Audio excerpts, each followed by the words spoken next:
Iwo Jima. The island, the Marines were told, would take 5 days. American commanders expected the island to fall in 5 days. It took 36. A tiny volcanic island, barely 8 square miles, produced more American casualties than any other single battle in Marine Corps history, against an enemy garrison that had been ordered never to surrender, and largely didn't. By early 1945, American forces advancing across the Pacific toward Japan itself identified Iwo Jima, a small volcanic island roughly 750 miles from Tokyo, as a genuinely critical strategic objective, since capturing the island would provide American forces with a forward air base capable of supporting the eventual bombing campaign against Japan's home islands, along with an emergency landing site for damaged American bombers returning from missions over Japan that would otherwise have been forced to attempt the considerably longer, more dangerous return flight to distant existing bases. Japanese military commanders, fully aware of Iwo Jima's genuine strategic significance and correctly anticipating an eventual American invasion, spent months prior to the actual assault constructing an extraordinarily extensive network of underground fortifications, tunnels, and defensive positions throughout the island's volcanic terrain, under the command of General Tadamichi Kuribayashi, who made the specific, genuinely significant tactical decision to largely abandon the more conventional Japanese military doctrine of contesting an amphibious landing directly at the beach itself, instead ordering his forces to construct deep, heavily fortified positions inland and underground, specifically intended to allow Japanese defenders to survive the initial, inevitably overwhelming American naval and aerial bombardment before engaging American forces in a prolonged, deliberately attritional ground battle. Kuribayashi's specific defensive strategy reflected a genuinely clear-eyed, if grim, tactical assessment of Japan's actual strategic position by this late stage of the war, since he explicitly instructed his roughly 21,000 defending troops that the battle's actual objective wasn't to prevent the island's eventual capture, which he genuinely recognized as almost certainly inevitable given America's overwhelming material advantage,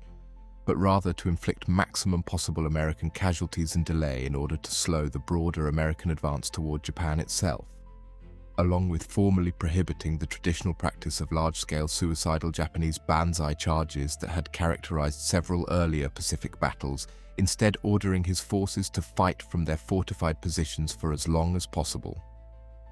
The American invasion began on February 19, 1945, following an extensive preliminary naval and aerial bombardment that, despite its considerable scale, proved genuinely, significantly less effective at neutralizing Japan's actual defensive positions than American commanders had originally anticipated,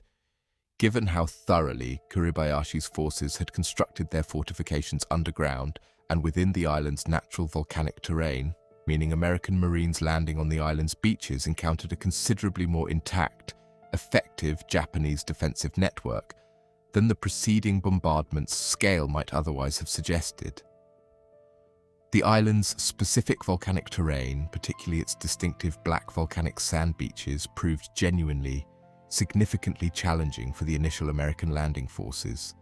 since the soft, loose volcanic sand made normal vehicle movement and even basic infantry mobility considerably more difficult than a more conventional beach surface would have presented, compounding the already severe tactical challenges American forces faced advancing against Kuribayashi's deeply entrenched defensive positions.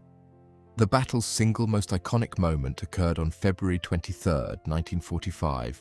when a group of Marines successfully reached the summit of Mount Suribachi, the island's dominant volcanic peak, and raised an American flag,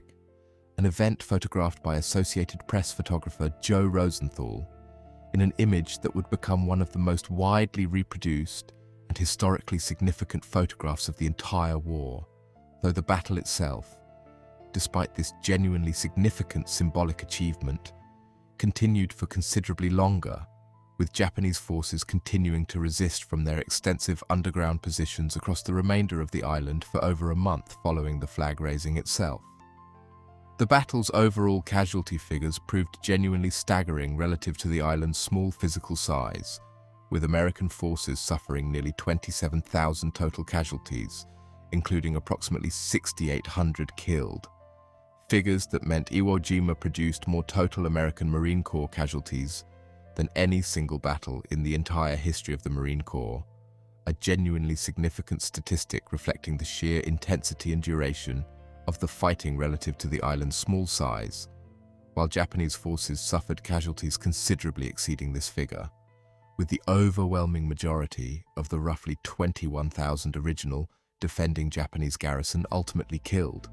reflecting both the genuine intensity of the fighting and the specific Japanese military policy prohibiting surrender that meant only a genuinely small fraction of defending Japanese soldiers, several hundred by most historical estimates, were ultimately taken prisoner rather than fighting to their deaths. What made the specific human cost of Iwo Jima genuinely,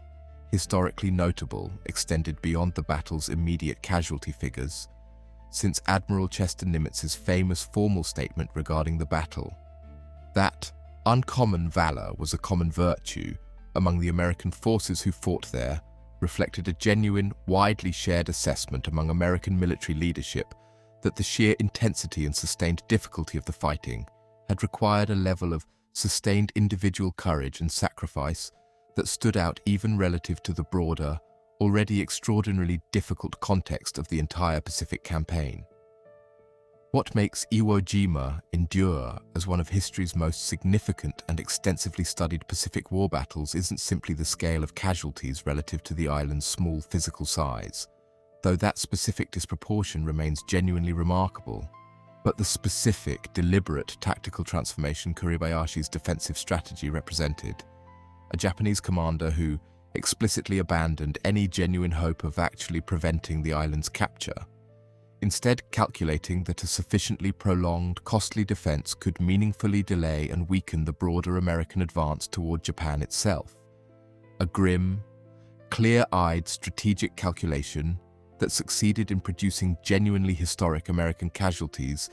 even as the island's eventual capture, exactly as Kuribayashi himself had anticipated, ultimately proved unavoidable.